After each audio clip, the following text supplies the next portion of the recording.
Chapter 6. The Consumers. The Good, the Bad, and the Ugly. Have you ever wondered why it is that a man distanced himself or left you when you absolutely knew with 100% certainty that he loved you, desired you, and wanted to be with you? Were you devastated and confused, while he seemed cold and completely unwilling to give over to his emotions? If this has happened to you, you experienced a breakup with a consumer, a man who is not ready to be in a committed relationship no matter his feelings. A man will not share his feelings at the expense of what he values most: adherence to his decisions. Living by decisions accomplishes two important goals: separating the men from the boys and highlighting the differences between men and women. My cognitive commitment component of men explains this male phenomenon. Men do not act from their feelings or act on their feelings. Men make decisions about what they think is right for them and those they love and care about, regardless of their feelings. You may be thinking that a man is acting on his feelings when he is with you as a consumer, and you would be right. A consumer is acting on his feelings of wanting to be with you, and because you accept his lack of commitment, he is making a decision that you are okay with the way things are. He is deciding that things are right for him and right for you right now. A woman who no longer accepts the consumeristic state forces the consumer to make a decision about committing. It is only when a woman forces the issue of commitment that a man will make a decision about what is right for him and, if he is a good guy, right for you, regardless of his feelings. If a man respects you, and if he loves or cares for you personally, he will distance himself and not look back until he is ready, willing, and able to make a commitment to you. This could be in a month or in a decade. In some cases, it could be in many years, long after you've moved on, and only after he has sown many wild oats. He may then look for you because he remembers how he felt and now feels ready to give you what he always knew you deserved. Depending on the man, if you make the choice to remove yourself from a relationship with a consumer, at times his feelings will overwhelm him and he may flip-flop. At these times, if you are not strong in your resolve to gain a commitment, your relationship will be unclear, undefined, and stuck in a negative and time-wasting pattern. This is due to a very important rule of thumb of a consumer versus buyer relationship. No amount of time by itself turns a consumer into a buyer. Playing his cards. Once a man is called out on his unwillingness to commit and force his hand on the issue, he will act, meaning he will enact the cognitive commitment component. However, his enacting it now does not mean it wasn't there all along. Not being ready, willing, or able to commit is always present for a man when he is in the state of being a consumer. Women don't recognize or accept this fact because they live by their feelings. Until such time as you insist on a commitment in order to continue in a relationship, a consumer will blissfully live without a thought of changing anything. Once you make it known that you are unhappy with a man's consumeristic state, you change the unspoken contract between the two of you and force his hand. The consumer versus buyer relationship test determines whether or not that hand will be for marriage or on the doorknob for the nearest exit. I developed the consumer versus buyer relationship test to help you assess the viability of any relationship. At any time while reading this book, you can connect to me at CoachPaulaGrooms.com for free access to the test and the results. The consumer versus buyer relationship test and scores. Regardless of whether you are currently in a relationship, you'll likely recognize one or all of the different types of consumers. The ultimate consumer. A 3 to 28 score. The lowest scoring consumer is the ultimate consumer.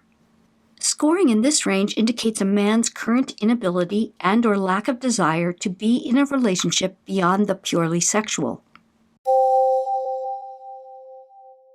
The mixed messages consumer. A score of 29 to 59. The mixed message consumer exhibits the behaviors of a man who fluctuates between wanting some kind of convenient relationship while being pulled by his own needs on the list of consumer characteristics. Simply put, this man is a vacillator. At times, he shows himself to be a full-fledged ultimate consumer. At others, he reaches the point of straddling the line of the next category, the prospective buyer. The prospective buyer. A 60 to 90 score. The prospective buyer has checked off most items on the list of consumer characteristics and is in love with the woman with whom he is involved. Whatever his score, however, the prospective buyer still has questions or concerns that he hasn't answered or resolved. These concerns can either be related to the woman he is with or not. The bona fide buyer. A 91 to 106 score. The bona fide buyer has decided to commit and is totally in love. While there is still room for this man to renege on his decisions, as he is not bonded until he has made a formal commitment that he makes public, he is the most likely of the buyers to take his decision to the ultimate level of commitment. Obviously, the lower the score in any category, the less committed a man is, and the higher the score, the more a man leans towards commitment. Regardless, anything less than a declaration of a man's feelings and direct expression of his desire to commit indicates a possible lack of intention and or definitive decision on his part. Without desire, there is no possibility of a decision. Without a decision, there is no possibility of a commitment. Without a formal commitment, there is no possibility that a man will bond. Go to CoachPaulagrooms.com and connect with me to take the test and get your score. Listen further to understand your results. The ultimate consumer. The word ultimate starts with a U, and so does the word unfortunately. On the scale of consumer versus buyer, should you want more than a fleeting affair, this is an unfortunate category for your man to fall. The ultimate consumer offers the lowest possibility of a real relationship. It doesn't matter if this is his natural state or a lack of feelings for you, but it is definitely one or the other, or both. Whether you've been dating for 2 weeks or 2 years, the lower the score, the less likely it is that the ultimate consumer is interested in or capable of a relationship with you for more than whatever the two of you currently share. This doesn't mean an ultimate consumer is a bad guy, or even that he doesn't love you or care for you on some level. A score in this range could simply mean that a man is not at all where he wants to be in his life in order to take on the responsibility of a relationship. Unfortunately, you may never know whether the ultimate consumer's lack of wanting a commitment is due to the first 4 items on the list of consumer characteristics or his lack of feelings for you. The ultimate consumer will not provide any detailed emotional discussions about your relationship. Regardless of your level of feelings, he may not even consider the two of you to be in a relationship. He knows he is disappointing you, and it makes him very uncomfortable to have to face you or discuss the truth of his feelings or his state of being. If your man has scored in this range, know that he enjoys what you give him and likes spending whatever time he decides to give you. But he is not considering anything beyond the here and now. While you may be thinking you have some kind of chance, he likely feels you're nothing serious, or that you're just a go-to woman. This consumer likely doesn't think much about you factoring into his life or consider much of anything beyond what you have together at this moment. He plans nothing beyond what is immediately in front of him. Ultimately, the most this consumer is comfortable planning with you is for the next few hours. While this can be extremely disappointing, you must accept the reality of this man's score and take action to save yourself from further disappointment or heartbreak. Remember, No amount of time factors into any man's state of being. Don't let yourself believe that if you've been with a man for a certain length of time, despite his score, he will change his state. If you don't make major changes now, you risk a real hit to your self-esteem and will also thwart any chance of this ultimate consumer being interested in more with you later if and when he changes, or he makes major changes to his life. Think again if you're thinking, great, he'll be ready one day. Know that one day may be a very long time in coming, if ever. Staying with the ultimate consumer does not change him into a buyer. The longer you stay with the ultimate consumer, the greater the chances that if and when he is ready, willing, and capable of a real relationship, you will not be his pick of the litter to adopt and take home. While it's a harsh reality, in many cases, the man naturally feels he has already played with you. Chances are he'll be looking for a new puppy when he is ready to settle down. Why this is ultimately happening. Ultimate consumers can be quite attractive and even irresistible. They can be bad boys and challenging on every level, which can be very compelling. The ultimate consumer can be intoxicating, hypnotic, and extremely charming when with you. It can be downright addictive to not know whether tonight is your last night of bliss in his arms or if he is going to fulfill your dreams by doing or saying the smallest thing to indicate that he is starting to feel something deeper for you. Whatever the reasons you have for still dating or seeing this man, continuing to meet the needs of the ultimate consumer is a recipe for heartbreak. If you have even the slightest feeling that you might be falling in love, and actually entertaining any thoughts of a real relationship with this man now or in the future, your approach and way of interacting with him are of significance in determining a good outcome and of having any chance later on should you want it.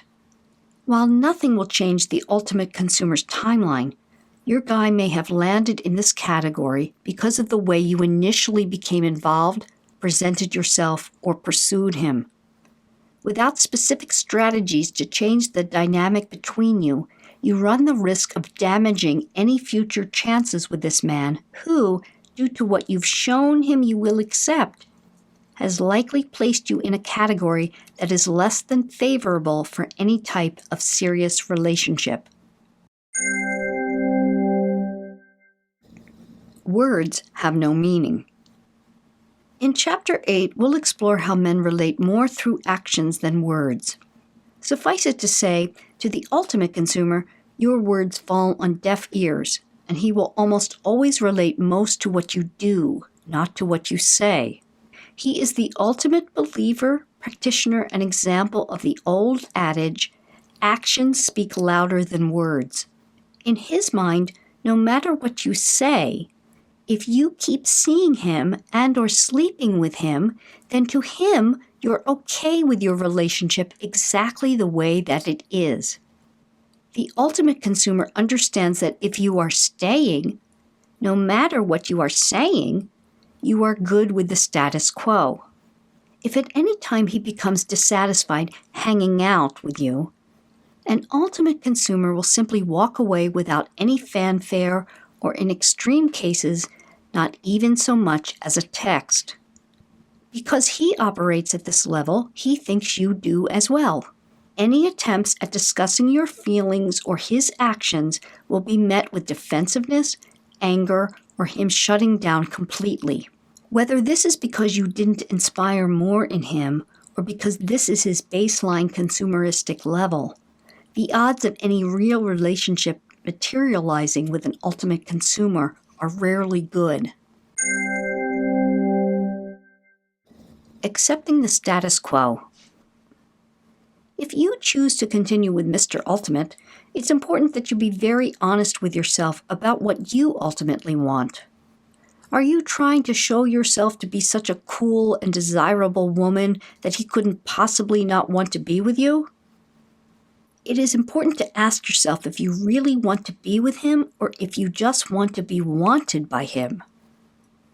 If the answer is that you really want this man and feel you can't move forward in life without him, however remote, there are things you can do to see if there is any possibility for this relationship. Seeing the reality of your situation is the only place to start. From there, I offer approaches and strategies with my clients to give them an effective way of seeing if the ultimate consumer they love and desire is capable of moving up the scale. It's a big commitment to execute the strategies necessary to reset and restart your relationship with an ultimate consumer. In order to have any chance of inspiring his desire for more, it takes a great deal of effort, patience, and a lot of time apart. Timing is everything when it comes to challenging the ultimate consumer's lack of commitment. If you are in such a place, getting support and guidance is going to make the difference in terms of success in the relationship and also for you personally. The mixed messages consumer. On the consumer versus buyer relationship scale, the mixed messages consumer scores between the ultimate consumer and the prospective buyer. This consumer is harder to give up than the ultimate consumer because this man shows a modicum of desire to fulfill some of your needs, at least some of the time. Most of the time, though, you may not know where you stand, how he really feels, or if he even considers the two of you to be in a relationship. One day you have his full attention, devotion, and time, and the next you feel like you don't exist. Being with a mixed messages consumer can be difficult and frustrating because he is just good enough to keep you hooked. The good times, while intermittent and mostly on his terms and schedule, can be so great that it's hard to bring yourself to stop seeing him. He may tell you he isn't ready for anything committed or serious, but then acts like the best boyfriend ever and may even declare his love. A mixed messages consumer can wreak havoc on your heart and soul. One moment you feel strong and completely capable of riding the roller coaster he has you on, and the next you are standing in a puddle of tears, feeling as emotionally out of control as a 2-year-old who has lost her favorite stuffed animal. You feel good when receiving the attention and care of Mr. Mixed, but you feel like tearing your hair out when he acts as if you're hardly an item or when he goes totally off the grid. Despite his occasional declarations of caring or devotion, this knight has no shining armor and requires you to put in most of the work for this relationship to avoid complete distress. Depending on the dynamic between you, you will be faced with having to either leave, pull back a great deal, or you may have to start being more vulnerable, open, and easy. The dynamics of a relationship with the mixed messages consumer can, at times, be reciprocal in nature, and his actions may be directly proportionate to yours. It is important to discover if your attitude, actions, or words have been contributing to his inability to trust that he can be himself with you. If this is not the case, he may simply be your garden variety mixed messages man. Mixing it up. Success with a mixed messages consumer lies in discovering what is going on between you and your own motives related to this man and to love relationships in general. In order to manifest change, you need to start with yourself and figure out the signals you are giving out. It is likely that your messages to him are as mixed as the ones you are receiving. One way to test this is for you to simply stop doing all that you are doing. Simply stop. Stop all the texting, calling, emailing, and seeing him on the spur of the moment. No need to give any explanation, just stop. By stopping what you are doing, you are changing the dynamic and reciprocal nature of your relationship. This allows you to see what your Mr. Mixed is willing to do, wants to do, and what he will follow through with. This small change on your part may turn this mix into more of a solid entity. Much more will be needed, but this simple test is a good place to begin. He knows. Whether you've stated your true feelings or not, most men know that you want more, and by not acting on your own needs, you lower his level of respect for you and interest in you.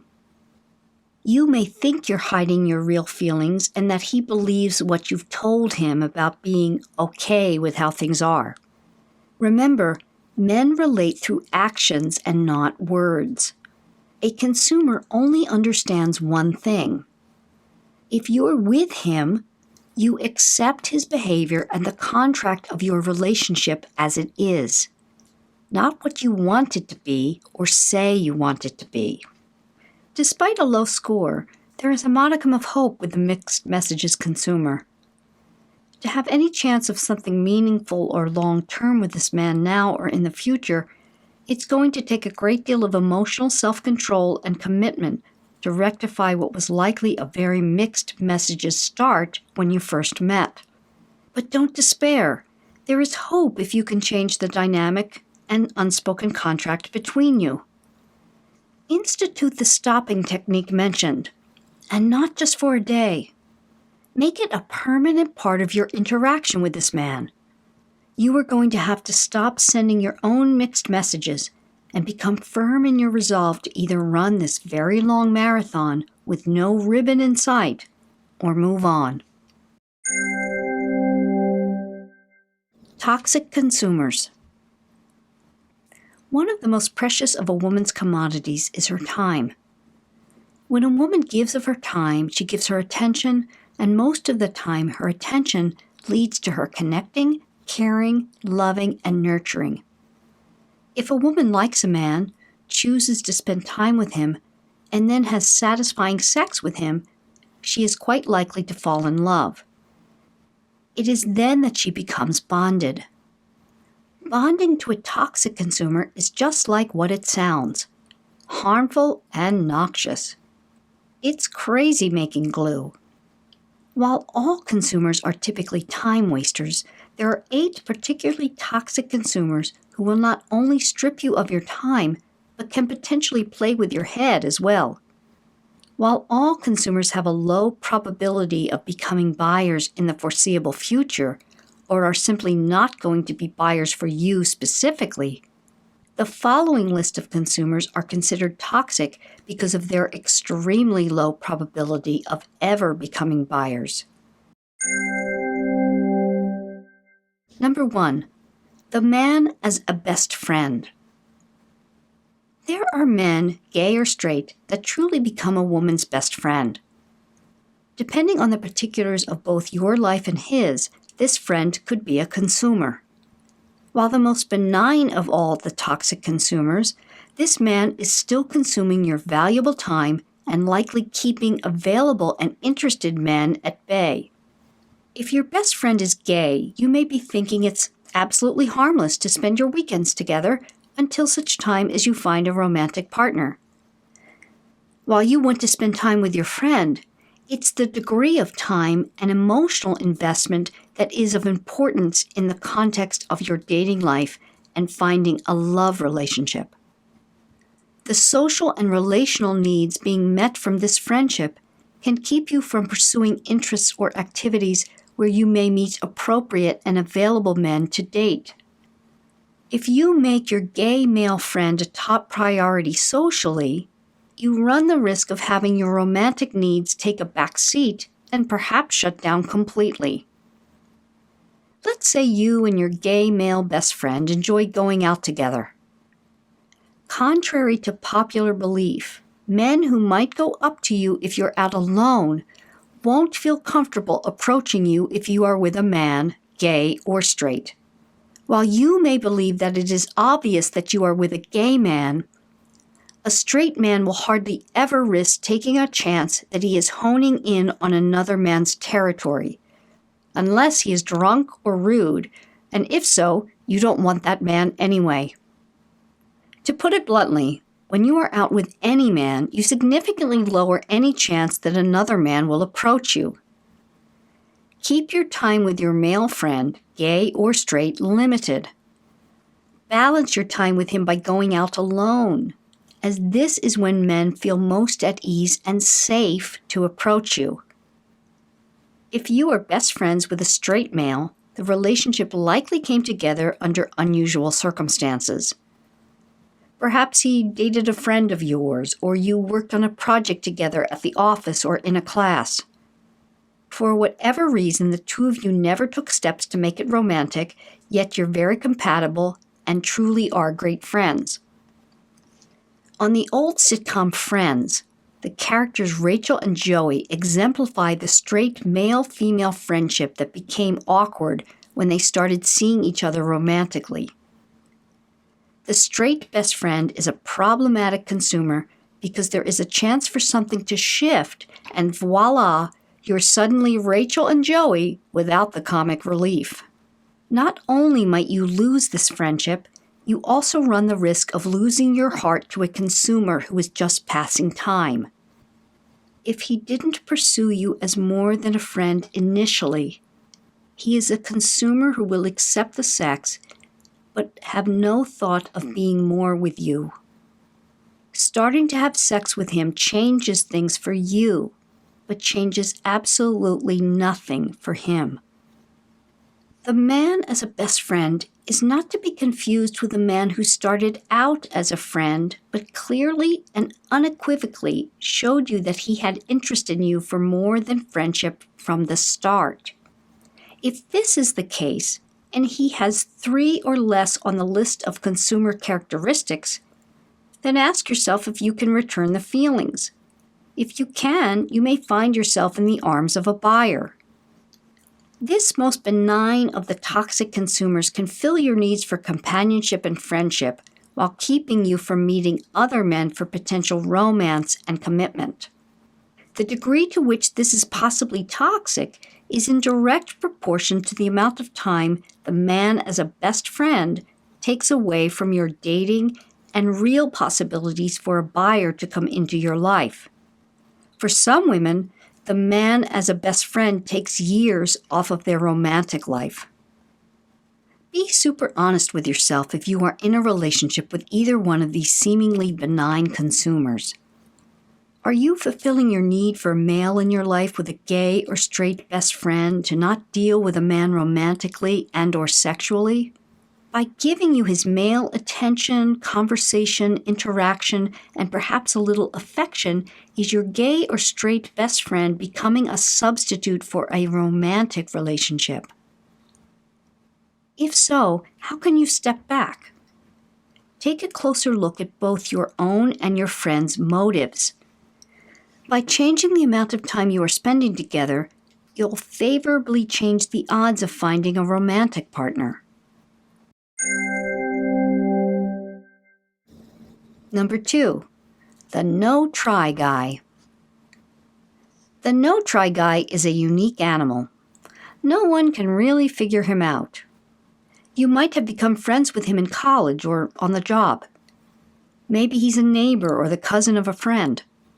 He is always polite and nice, if not perhaps just a bit of an enigma. He has never made a verbal or physical pass at you, talked about dates, male or female, and you've never seen him with anyone. Everything with Mr. No-Try is ambiguous.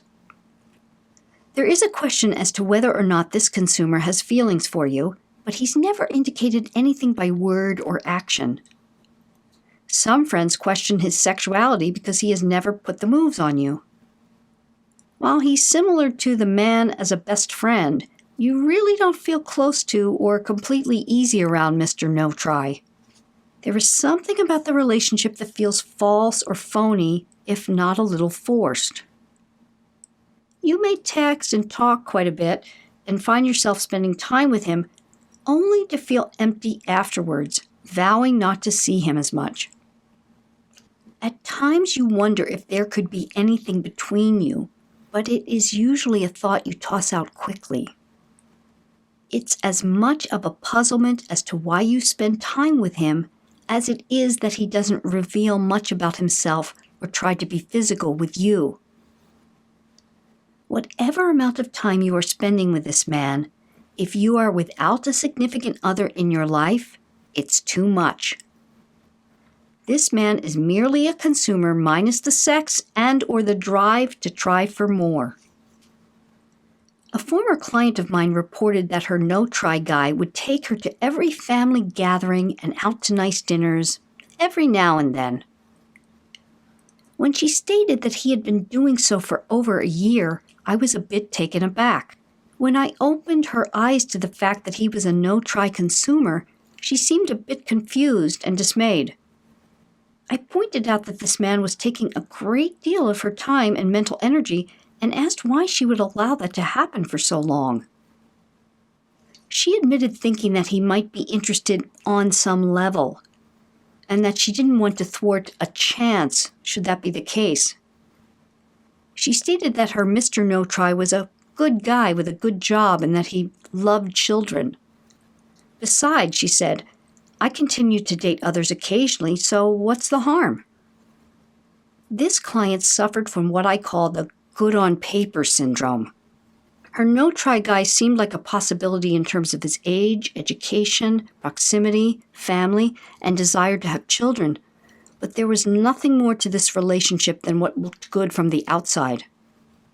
Once I began pointing out all that could be going on with this consumer, from being sexually dysfunctional, just not that into her, or being gay but not out with his family and friends, to having a girlfriend of whom his family wouldn't approve and for whom my client was an appropriate stand-in, my client began to see how she was wasting her precious time and attention on a man who had no intentions.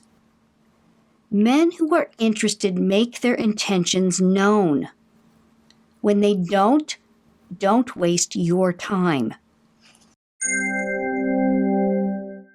Number 3.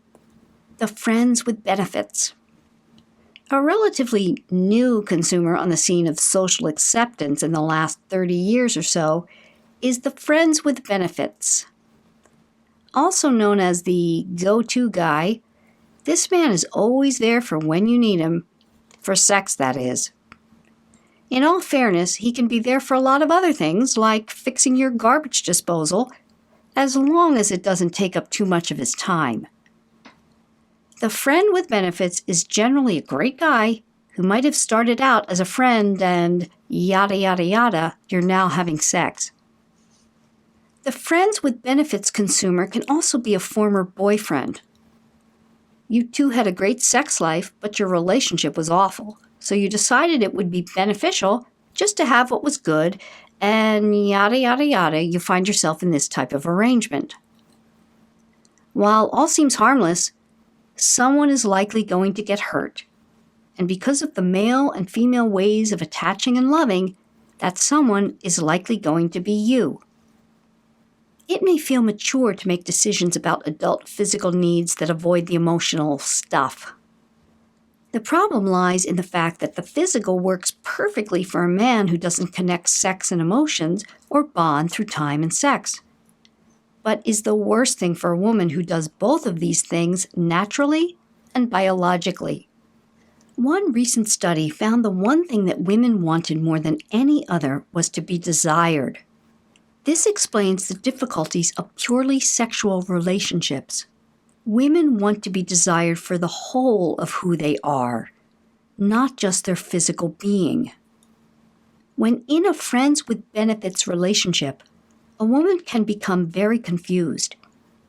She knows she is liked, the man is her friend, and there are genuine feelings. The sex is pleasurable, so she naturally bonds. This is confusing for her, but the friends with benefits consumer has the best of both worlds because for him, there is sex with no bonding and no change in his feelings. As a woman, you're the cute puppy. Don't let a friends with benefits consumer take you for a walk a few nights a week, then drop you off and leave you alone until he feels like coming back for another once or twice around the block. You are looking for a guy who is ready to adopt, and once he finds you, he'll be anxious to take you home, give you all that you need, and have you with him every night. That's what should make you want to wag your tail. Dating is not something that most people like very much. For most, it's a necessary evil toward finding love. Being open and available to meet and date takes a particular kind of energy and intention, which is partially driven by getting physical and emotional needs met. Men have this energy at the surface, and it's readily available to them all the time. For women, this energy can be easily diffused by having the companionship and attention of men with whom they feel connected. For men who are looking, if they don't feel the right energy coming from you, they'll just pass you by. There's an old joke that goes something like, "What does a man have to do to impress a woman on the first date?" The answer? Everything. And what does a woman have to do to impress a man on the first date? Answer? Show up. To this answer, in all seriousness, I would add, and have the energy and essence of being free and available. Being involved with a friends with benefits consumer, a no-try guy, or the man as a best friend can give a woman a feeling of being connected and even a false sense of being in a relationship. Your needs to connect to a man are temporarily filled, which can feel better than having no connection at all. What ultimately feels best is being in a viable relationship. Don't shortchange the process by shortchanging yourself with a friends with benefits consumer and vice versa. Number 4, the boy toy. Since the December-May romance between older women and younger men began to be statistically documented in the late 1980s, long after the movies The Graduate and Harold and Maude in the late 1960s and early 70s, this type of relationship has been, pardon the pun, on the rise. As with any other social phenomenon that becomes commonplace, while seemingly a wonderful social leap, there are negatives for any woman who opts to be in the arms of a boy toy consumer. While there is no real match for the high you'll be riding when pursued and wooed by a younger guy, ask yourself, at what expense? You may find that the boost to your confidence, libido, and joie de vivre isn't worth the trade-off for the time you're out of the real dating market because you're attached to someone who statistically will never commit. It appears that slightly over 5% of wives are 5 years older than their husbands, and only slightly over 1% are 10 years older. This seems to correspond with a statistical fact that generally men aged 40 and above marry women who are 5 to 10 years younger.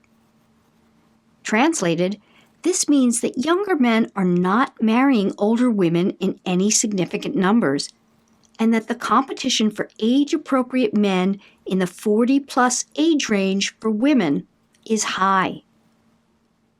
It's therefore wise for women over the age of 40 who wish to have a committed partner in life not to waste their time with this particular consumer. No matter your age or his age, you, being female, bond through time and sex, and he, being male, does not. This means that you have a much greater chance of losing your head in this relationship than he does. While knowing him in the biblical sense may be wondrous and wonderful, what is most important with this compelling and shiny toy is the ancient Greek adage, know thyself.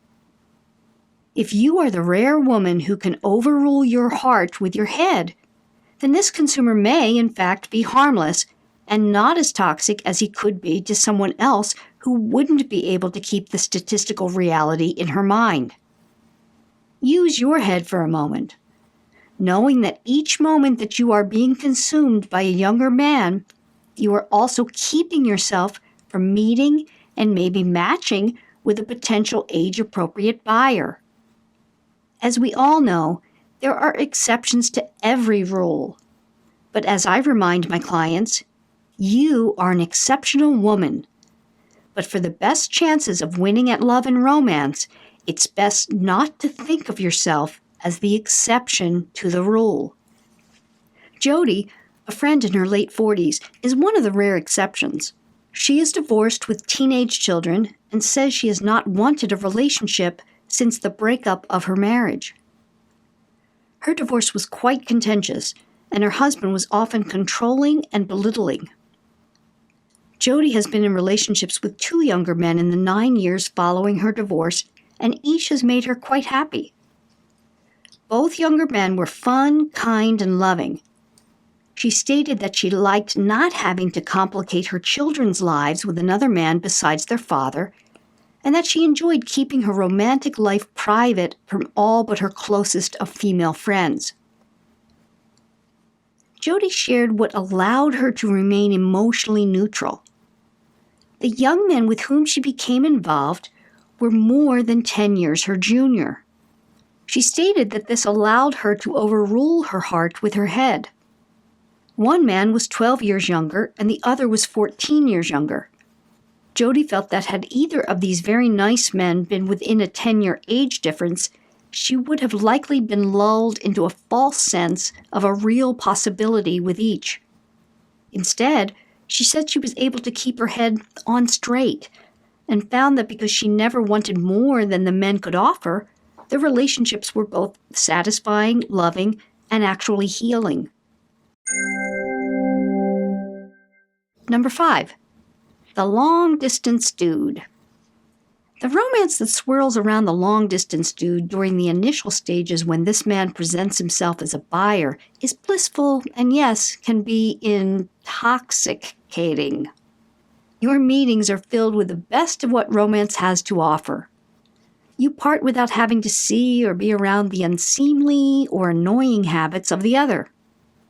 There are many reasons why this consumer is high on the list of toxic consumers, as it is a universal truth that there is only one thing in the world that brings people together and, more importantly, keeps them together: proximity. We can argue that with global transportation being as easy as it is, that we can change our definition of proximity. However, definitions, by definition, don't change. As a dating and relationship coach, it is my belief that long-distance relationships don't work in the long run for one main reason: the puppy principle. We've established that when a man meets a woman he wants to pursue, she will not know whether he is a potential buyer or a consumer.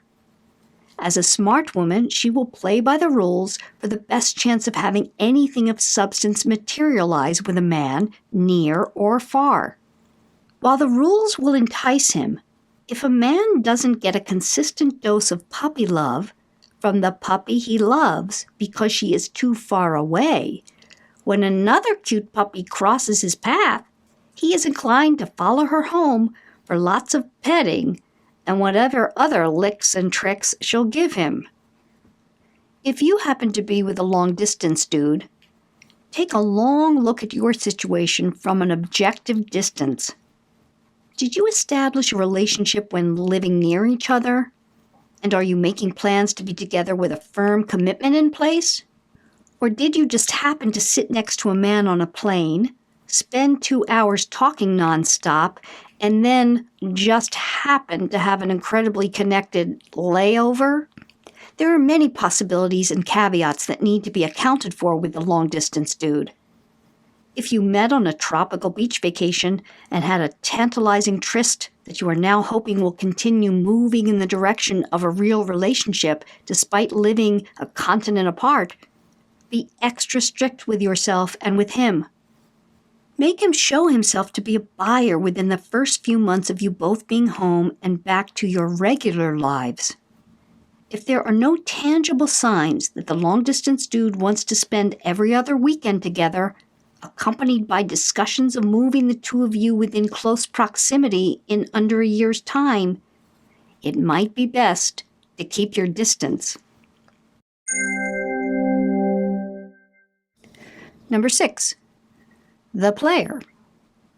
The player is an ultimate consumer to which most all women have fallen prey at one time or another.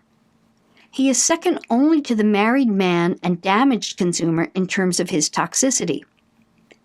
However, the player may be equally as toxic as both, in that he has little to no understanding or compunction about what he does to women.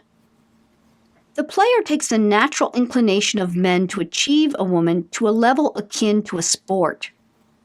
Never thinking about how his actions hurt women, or caring about it, the player indulges his every whim, sparing no amount of time or money to get what he wants. The harder it is for the player to win, the more he wants to play until he does. This consumer will work until he completely wears down a woman's resolve. He will do all in his cunning power to make any woman he focuses on believe that he is enraptured by her in a way that he has never been with any other woman. Many players believe this lie themselves, at least until they feel they've completed their quest to conquer. The player may be a serial player and consume women one at a time, or juggle multiple women at once. Either way, he can never be without a woman, as a woman gives the player a sense of self. The player without female attention feels as though he is dying inside. The anxiety he experiences is unbearable, and he will pursue any woman who crosses his path, no matter her age or appropriateness. He knows little else besides the relief he feels from the high of pursuing women. Without a woman's attention, the player loses all sense of identity. He is a man who has trouble being alone or without the company of a woman for even a short period of time. Players are typically the easiest of all consumers to identify. Many times they have other addictions in addition to their addiction to women. They may be compulsive gamblers, sex or porn addicts, alcoholics, or drug addicted. They may work out excessively or have a hobby that is flashy or showy to an extreme degree. Players run the gamut of the amount of interest and investment in their careers and are rarely workaholic, instead preferring the high they get from their activities or addictions such as gambling or substances. Workaholism is typically more of an escape mechanism than an actual addiction, and therefore it doesn't fulfill the need for thrills and distraction that the player requires.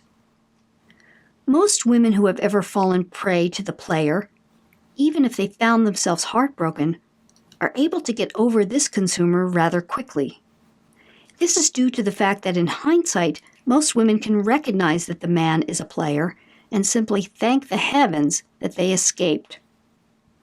Since a relationship with the player is typically quite shallow as well as short-lived, this also makes it easier for a woman to move on and not look back. If you find yourself falling victim to players more than once or twice, this is something you'll want to explore. You may be thrill-seeking or afraid of a committed relationship yourself, and the player can be the easiest and most available man for a roller coaster ride. With its short highs and lows, with little in between, the ride with the player is certainly a thrill for a while, but it almost always stops short, and when you step off, it usually leaves you feeling dizzy and just a little bit queasy. Number 7. The married man. The married man is a particularly egregious type of toxic consumer, as he is a man who has proven that he is capable of commitment, albeit to someone else. This ability, coupled with the intensity with which a married man will exhibit his true feelings of longing for a woman who makes him feel desire and desirable, can be difficult to forgo. But forgo you must. Remember that the capability of this married man to commit only goes so far, or else he would not be contemplating or cultivating encounters with another woman. As many smart and savvy women will tell you, as a general rule, the old adage about dating the spouse of another is true. men don't leave their wives. You'll find out why this is in Chapter 8. For now, if you haven't, be sure not to fall prey to the married man's consumeristic tales of longing, woe, and being misunderstood. You are an exceptional woman. Regarding the married man, statistics show that you have little chance of being the exception to the rule. With few exceptions, you'll have nothing beyond empty promises and holidays alone for as long as you are with the married man. Number 8, the damaged consumer. The damaged consumer comes in all shapes, sizes, and ages, as well as in all educational, vocational, and socioeconomic statuses. This tumult of toxicity runs the gamut from being a relatively stable guy who has been unable to handle being hurt by the females of his past, to being a truly dysfunctional or perhaps even mentally disordered man. One reason the damaged consumer is the worst of consumers, surpassing even the married man, is that he is single and therefore, by default, available. Unlike the player, Mr. Damaged actually derives something from being in a relationship with one woman, and in many cases is not willing to let go or allow the woman to move on even if he no longer wants her. This consumer can be downright obsessive and controlling. He can be unwittingly manipulative and completely lacking in insight. Or worse, he just doesn't care about knowingly using a woman for his own pleasure and satisfaction. While the player finds satisfaction in conquering and then quickly moving on, the damaged consumer can derive pleasure in staying and even greater satisfaction in keeping a woman connected and hooked. Diane's damaged consumer. Diane came to me in great distress over a man with whom she had fallen in love. Her friend Carmen, who I had helped to get back with a boyfriend who had left her without warning, referred Diane. Using the approaches and strategies that can turn a Mr. Mixed Messages or a prospective buyer into a bona fide buyer, Carmen was able to get her ex back, and in 3 months' time, she was enjoying a greatly improved relationship. Most importantly, Carmen was feeling valued and honored in a way she had never experienced. Diane wanted to see if, by working with me, it would be possible for her to have a similar outcome as Carmen, and an improved relationship with her boyfriend Baran. In our correspondence to schedule our first call, Diane stated that she was finally ready to do something and would gladly try anything I suggested. I sent Diane my questionnaire as well as the consumer versus buyer relationship test to get a deeper understanding of her relationship, and we scheduled an appointment for the following week. The history that I reviewed prior to speaking to Diane indicated that she had been with her boyfriend Baran for over 4 years. The consumer versus buyer relationship test revealed Baran as a mid-range ultimate consumer. The two had met at a charity event where Baran had donated one of his paintings. Diane had written that Baran had swept her off her feet in the first few months they were together, and how she had never before experienced such sexual passion. "I thought I was pretty experienced," she wrote. "I never imagined there was so much to sex and a physical relationship. It was like the most powerful drug ever." It was clear from the details of Diane's history with Baran that she had given a great deal of herself to a man who, with the exception of the first few months, gave little in return. Diane confessed that she felt foolish having let the relationship deteriorate into what it's become. But she told herself that Baran must have strong feelings for her, or he would have broken it off. Diane felt that she and Baran were compatible in very important areas of life, as well as sharing an intense physical chemistry. They both had not been married, and neither had children. Both were extremely independent and enjoyed the same taste in art and love of cultural events. Each year, they took short vacations to Europe to explore various cities and visit art museums. They shared a love of animals, and in one of Baran's more generous moods, he agreed to share the care of a cat that the two adopted from a friend of Diane's.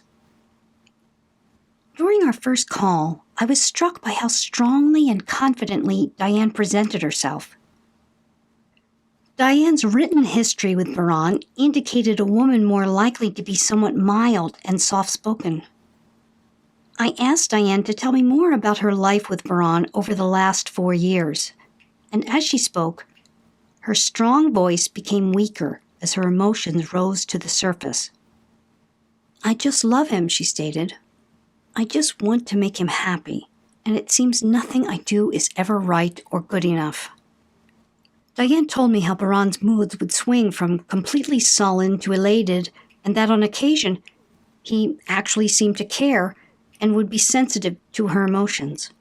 Diane reported on Baran's need to smoke marijuana daily, and while she was not clear on any of the details, she said that Baran had done a great deal of harder drugs in his youth.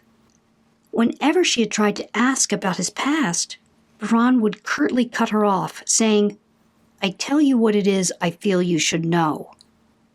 With each passing encounter, from meeting his artist friends to spending time at his studio watching Baran create his enormous paintings, Diane fell more and more in love. She described it as a wild ride that she couldn't just step off. But she also admitted that after 4 years, she was depleted and exhausted from not getting any real love from this intense and emotionally closed-off man. Diane, who was 43, told me that Baran, now in his mid-50s, had spent much of his young adulthood finding himself as an artist. He lived a bohemian lifestyle throughout his 20s, and at the age of 32, inherited a great deal of money from his grandfather. It was then that he came to the United States, and after a gallery took him on, he began working with designers, creating paintings that were acquisitioned for lobbies and meeting rooms of large corporate clients. Diane stated that Baran, while hedonistically passionate, had never been consistently loving or affectionate. After the first few months, he stopped showing interest in Diane and only begrudgingly agreed to join her at her family and social functions when he was up to it. When the two talked about anything of relevance, Baran tended to be condescending. Diane said that most of the time, he was simply avoidant. Diane stated that during their years together, she took Baran on as a kind of mission because she saw his innate beauty and sensitivity and believed that her unconditional love could help him to blossom into the incredible man he was destined to be. By the time she came to me, Diane was depleted. She had tried everything and admitted being emotionally exhausted from giving her all and getting nothing in return. She was distraught at having wasted so many good years of her life thinking she could fix things with Baran because there was so much chemistry and connection between them. While she felt ashamed that she was still with this man, she also stated that she simply couldn't tear herself away.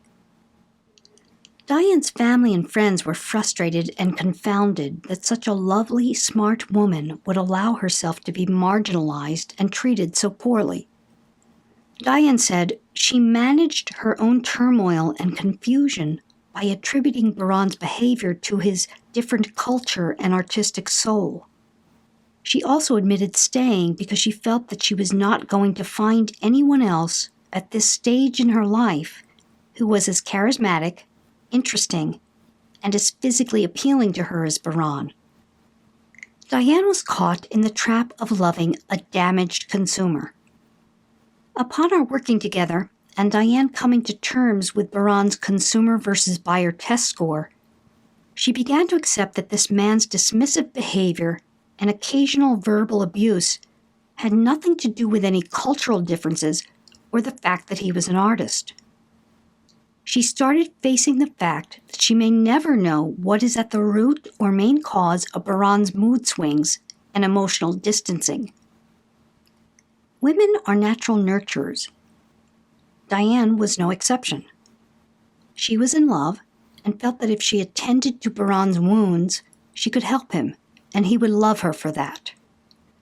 Whenever Baran would go missing for weeks at a time, Diane would accept him back readily and easily, feeling that she was caretaking to his emotional turmoil. Worst of all, she would break up with him in fits of tears and frustration, only to go running back to him when she could no longer handle his silence. None of Diane's attempts at meaningful discussion of their relationship were tolerated by Baran. Instead, he addressed Diane's emotions by making love to her. When they were coasting along, as Diane put it, she tried to please Baran by making herself completely available and not doing anything to upset him. Despite intellectually understanding the dysfunction of continuing to stay, Diane's relationship with Baran was a familiar, natural emotional place for her to be. She had never received any real attention or overt affection from her father, and Baran felt known and comfortable. Because of her constant pleasing behavior, Baran never had to wonder about or long for Diane. I believe this lack of longing caused Baran to never fall in love with Diane. Giving a man what he wants, when he wants it, and how he wants it, doesn't work well under the best of circumstances. When dealing with a damaged consumer, it is particularly toxic. Giving up needing to know what was happening with Baran was the first thing Diane had to tackle for herself. Needing to know if Baran had an underlying mental health issue, had a traumatic childhood, or was seriously affected by the hard drug use in his past was not going to be useful to Diane.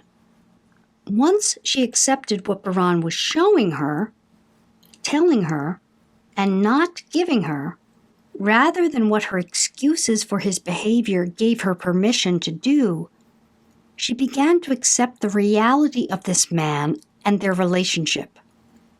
I knew by Baran's score and Diane's reports that Baran was not merely an ultimate consumer, but a damaged consumer. I also knew Diane would need to make every attempt possible to see if Baran could have a change of heart for her to heal. This prompted Diane to come to me, and I honored her desire and decision.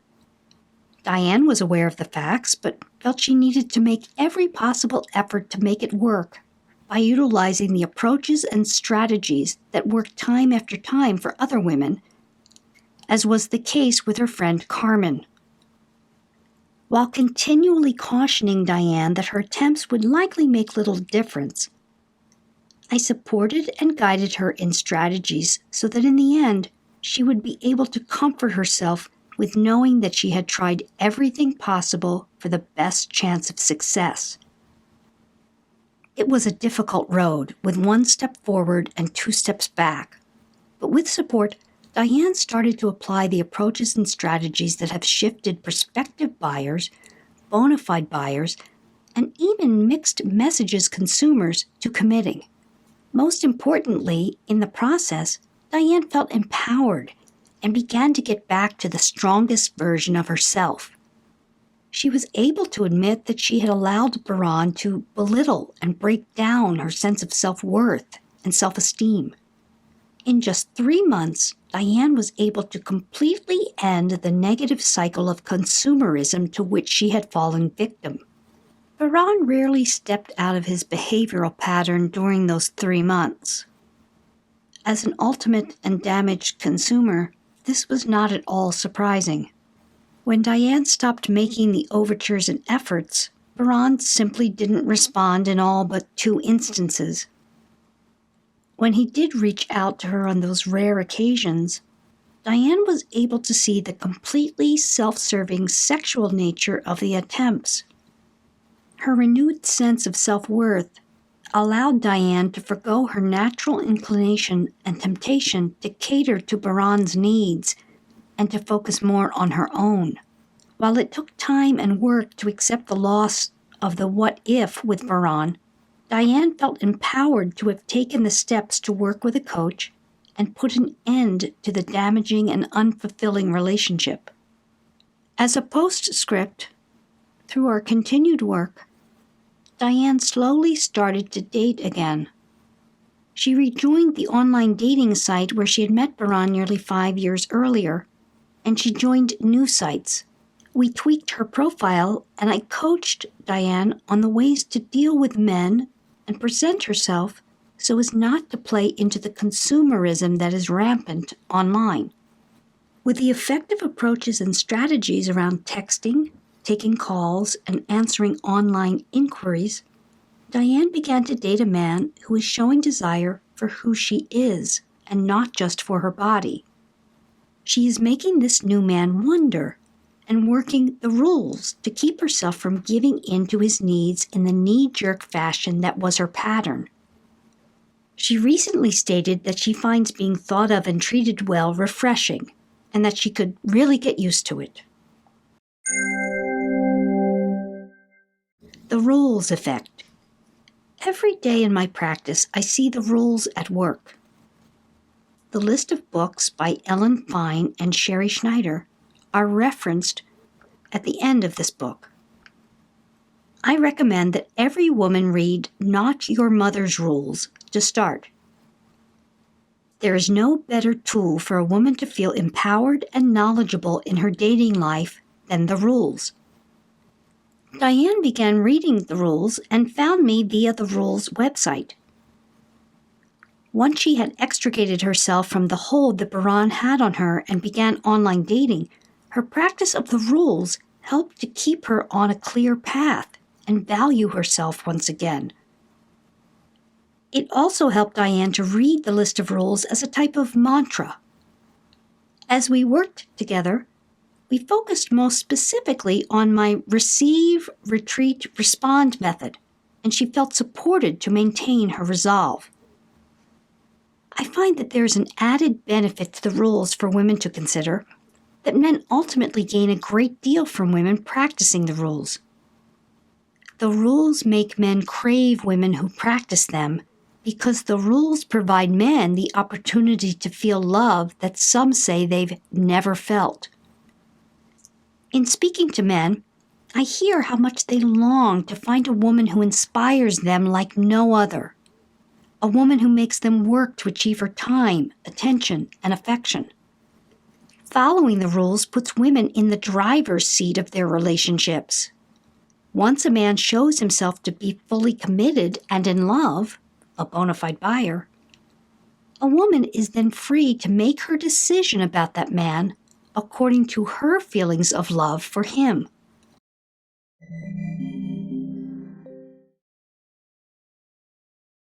I trust you got a lot of good information from today's video, and I enjoy bringing you content that is valuable for success in your romantic life. So don't forget to subscribe and hit the alert bell so you don't miss any of my upcoming videos. And if you want more on any of the content you see here, you can go to my book, Why Won't He Commit? How a Man Decides to Make You the One. You can order it at any fine retailer where you get your books. And if you want more on me or any of my programs, my podcast, go to coachpaulagrooms.com and we could be talking soon.